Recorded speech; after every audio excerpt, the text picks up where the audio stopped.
representatives of Algeria, Egypt, Israel, and remember that each time Israel hears a foreign leader speak of its right to defend itself, it is further emboldened to continue murdering entire families in their sleep. Israel is killing Palestinians in Gaza, one family at a time. Israel is trying to uproot Palestinians from Jerusalem, expelling families, one home, one neighborhood at a time. Israel is persecuting our people, committing war crimes and crimes against humanity. Some may not want to use these words, war crimes and crimes against humanity, but they know they are true. Israel is unapologetic and relentless in pursuing its colonial. it is so decided. As the Palestinian people mark the 73rd anniversary of the Nakba, the catastrophe, Israel pursues the same policies of disposition, forced displacement, discrimination, and denial of Palestinian rights. Israel may believe it is winning, but it is nowhere closer to defeating the Palestinian people. Our people will never surrender or forgo their rights. Palestinian freedom is the only path to peace. Since peace is the responsibility of this council, your council, helping achieve Palestinian freedom is its legal and moral duty. In accordance with the Council's provisional rules of procedure and past practices. Mr. President, this is not the first time that Hamas has indiscriminately fired deadly missiles at Israeli civilians while hiding behind Palestinian civilians.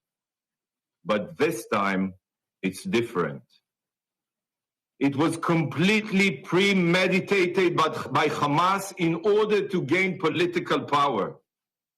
It was all a part of their vicious plan. While Hamas seeks the destruction of the state of Israel, it's also vying to take power in the West Bank and to replace the Palestinian Authority. Ministers of Egypt and Jordan.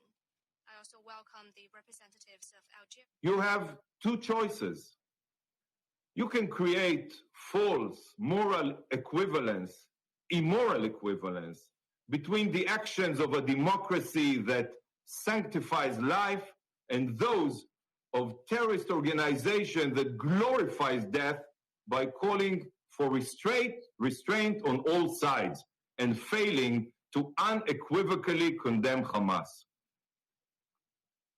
If you make this choice, it will lead to the success of Hamas's insidious strategy of firing at Israeli civilians while hiding behind Palestinian civilians.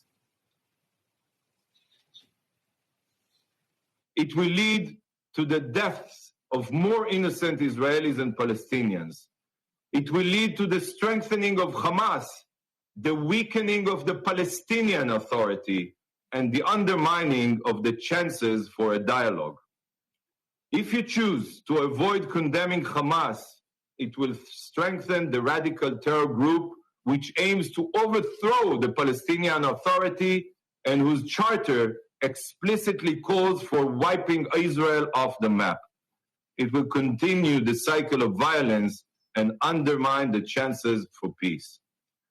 But today, you can choose a different path. You can unequivocally condemn Hamas's indiscriminate and unprovoked attacks which threaten Israelis and Palestinians alike. The escalation of conflicts between Israel and